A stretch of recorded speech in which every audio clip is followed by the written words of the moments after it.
Assalamualaikum warahmatullahi wabarakatuh. Saya atas nama Rizky Wahyuningsih dengan NIM 19.050.10.2049, Prodi Perbankan Syariah kelas B semester 5. Tujuan saya membuat video kali ini yaitu untuk memenuhi salah satu tugas dari mata kuliah akuntansi manajemen syariah.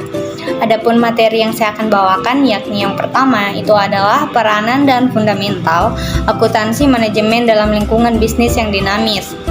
Yang pertama itu ada pengertian akuntansi manajemen syariah. Akuntansi manajemen bisa dilihat dari dua sudut pandang, yakni dilihat dari sudut pandang tipe akuntansi adalah akuntansi manajemen merupakan suatu sistem pengelolaan informasi keuangan guna menghasilkan informasi bagi pihak pengambil keputusan dalam suatu manajemen perusahaan. Kemudian yang kedua itu ada akuntansi manajemen dilihat dari sudut pandang suatu tipe informasi menghasilkan informasi berupa informasi kuantitatif atau berupa angka sebagai suatu ukuran yang nantinya dimanfaatkan pihak manajemen untuk mengelola perusahaan. Kemudian ada sejarah akuntansi manajemen syariah. Secara singkat, sejarah akuntansi manajemen syariah di Indonesia tidak terlepas dari eksistensinya praktik akuntansi syariah dan sejarah pengakuan perbankan syariah.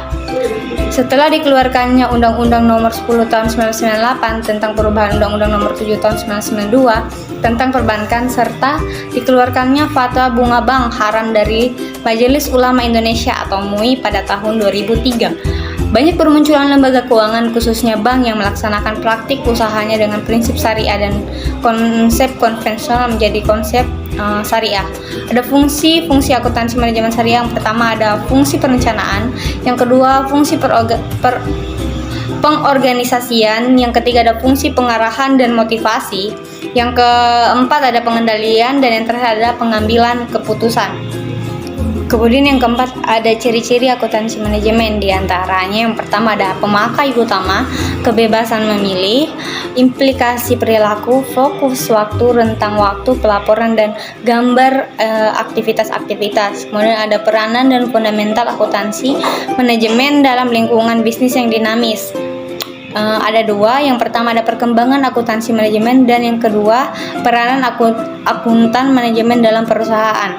Nah, tingkat keberhasilan perusahaan dalam situasi persaingan saat ini tergantung dari persiapan dalam menghadapi pesaing-pesaingnya yang berupa antara lain pesaing-pesaing baru dalam perusahaan, kemudian ada timbulnya produk-produk baru atau jasa-jasa substitusi atau komplementar. Kemudian yang ketiga yaitu ada daya beli dari pelanggan atau konsumen.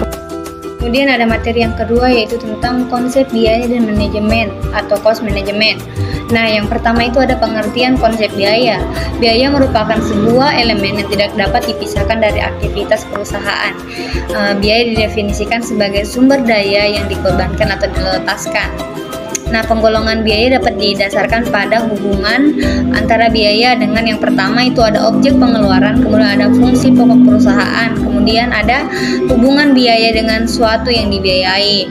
Kemudian yang keempat ada hubungan biaya dengan volume kegiatan, dan yang kelima itu ada atas dasar waktu. Kemudian hubungan dengan perencanaan, pengendalian, dan pembuatan keputusan. Nah, yang kedua itu ada manfaat biaya atau cost management.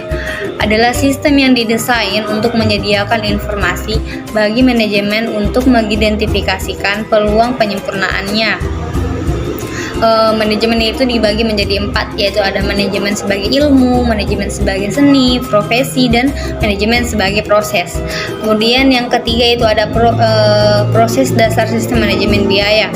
Di antaranya ada konsep nilai tambah, ada konsep akuntansi aktivitas, dan yang terakhir ada konsep biaya target.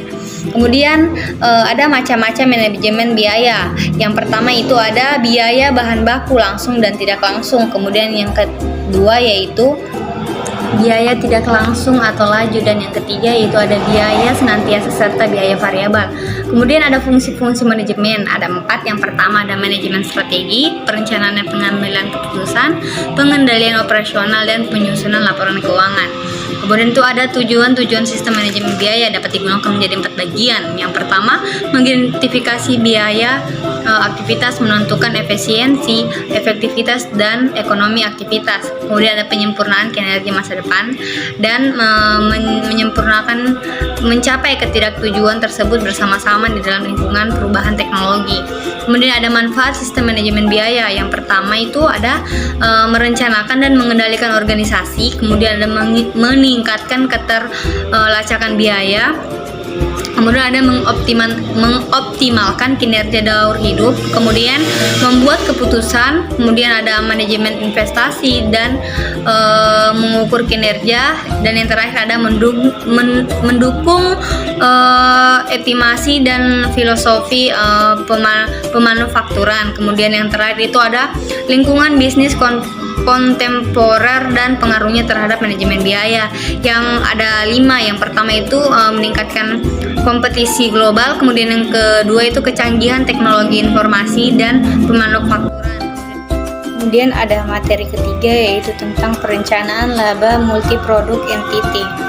Kemudian yang pertama ada pengertian laba. Nah, menurut Supriyono, perencanaan adalah proses untuk menentukan tujuan organisasi yang akan dicapai perusahaan dan mengatur strategi yang akan dilaksanakan. Sedangkan menurut Carter Usry, perencanaan laba merupakan rencana kerja yang telah diperhitungkan dengan cermat di mana implikasi keuangannya dinyatakan dalam bentuk proyeksi perhitungan rugi laba, neraca, kas, dan modal kerja untuk jangka panjang dan jangka pendek.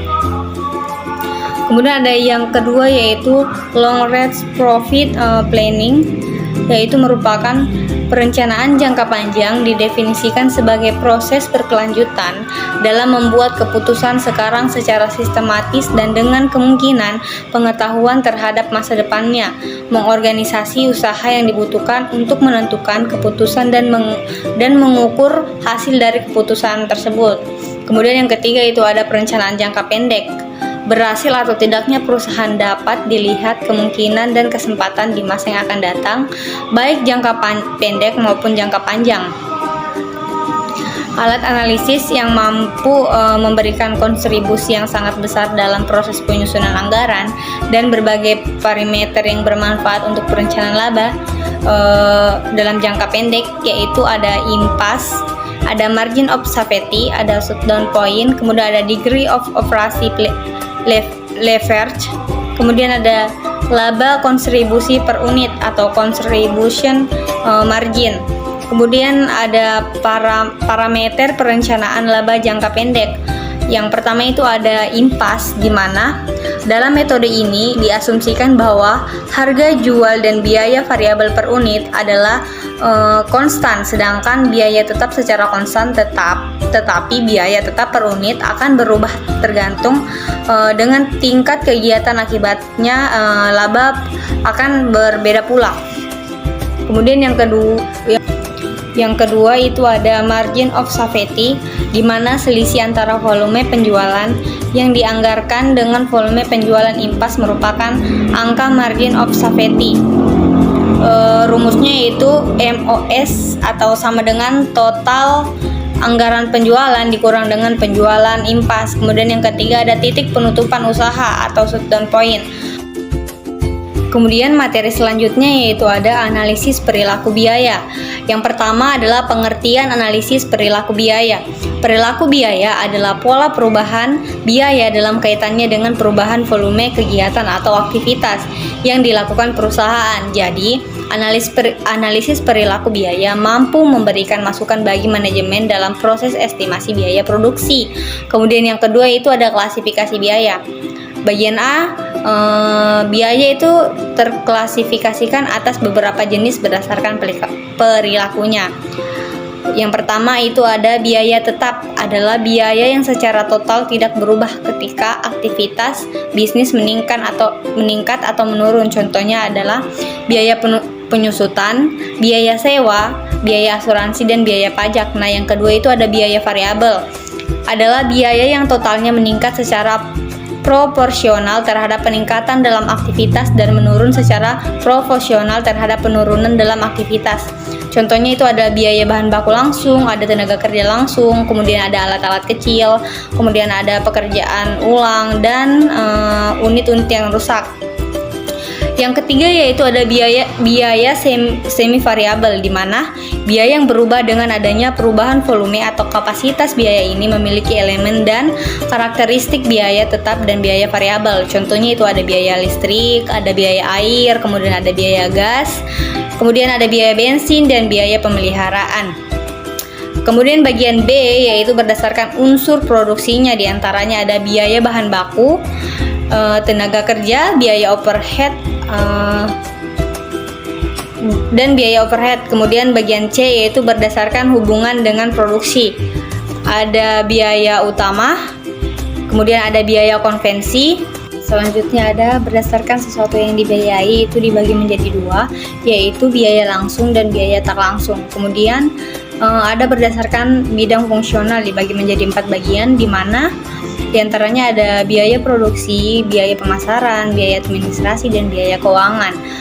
Selanjutnya ada objek biaya. Objek biaya atau tujuan biaya atau cost objektif adalah tempat di mana biaya atau aktivitas diakumulasikan atau diukur. Diantaranya itu ada produk, produksi, departemen, divisi, dan lini produk. Kemudian ada metode untuk memisahkan biaya semi variabel menjadi tetap dan biaya variabel, dibagi menjadi 3, yaitu ada metode Haek-Low, kemudian ada metode scatter graph, kemudian ada yang ketiga yaitu metode Lesch-Quart. Kemudian yang terakhir adalah tujuan pemisahan biaya tetap dengan biaya variabel, dibagi menjadi 8 bagian.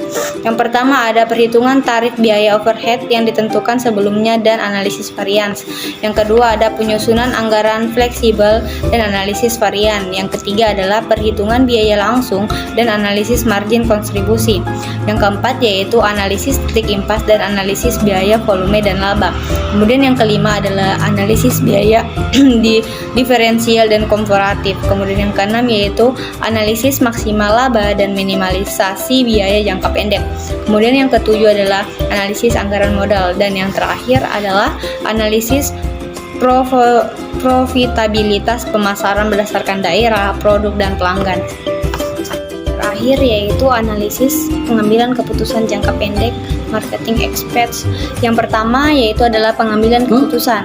Pengambilan keputusan adalah memilih salah satu di antara berbagai alternatif tindakan yang ada. Pemilihan ini biasanya menggunakan dasar ukuran tertentu, apakah probabilitas atau penghematan kos. Nah, pengambilan keputusan ini meliputi 4 tahap. Yang pertama yaitu menentukan masalah dengan penekanan pada tujuan yang hendak dicapai. Kemudian yang kedua yaitu mengidentifikasi berbagai alternatif tindakan. Yang ketiga mendapatkan informasi relevan dan menyingkirkan informasi yang tidak relevan. Dan yang terakhir yaitu membuat keputusan. Dalam pengambilan keputusan, menurut Abdul Halim dan Bambang Supomo dapat digambarkan sebagai berikut. Yang pertama adalah informasi kuantitatif, informasi akuntansi, dan informasi bukan akuntansi. Bagian kedua atau B, konsep biaya relevan itu ada syarat relevan cost dibagi menjadi 2, yaitu merupakan biaya masa yang akan datang, kemudian berbeda antara alternatif dengan tindakan. Nah, dalam rangka untuk pengambilan keputusan, biaya relevan harus memiliki manfaat yang paling tinggi agar biaya disebut biaya relevan. Kemudian ada penentuan harga, di mana ada strategi penentuan harga, kemudian ada tujuan penentuan harga. Nah, pada dasarnya ada 4 jenis tujuan penentuan harga, di antaranya yaitu tujuan berorientasi pada laba asumsi, kemudian tujuan berorientasi pada volume, kemudian tujuan berorientasi pada citra, kemudian yang terakhir ada tujuan berorientasi stabilitas pada harga. Kemudian bagian C itu model penentuan harga, dan bagian D pengaruh dan kendali yang perlu diperhitungkan dalam penentuan harga. Kemudian yang terakhir itu adalah make buy atau keputusan membeli atau membuat sendiri dapat dibagi menjadi 2 macam. Yang pertama yaitu keputusan membeli atau membuat sendiri yang dihadapi oleh perusahaan yang sebelumnya memproduksi sendiri produknya, kemudian mempertimbangkannya akan membeli produk tersebut dari pemasok. Kemudian yang kedua yaitu adalah keputusan membeli atau membuat sendiri yang dihadapi oleh perusahaan yang sebelumnya membeli produk tertentu dari pemasok luar, kemudian mempertimbangkannya apakah akan memproduksinya sendiri atau tidak. Baik, itulah tadi 5 pemaparan materi dari saya. Lebih dan kurangnya mohon dimaafkan. Akhir kata, wabillahi taufiq wal hidayah. Wassalamualaikum warahmatullahi wabarakatuh.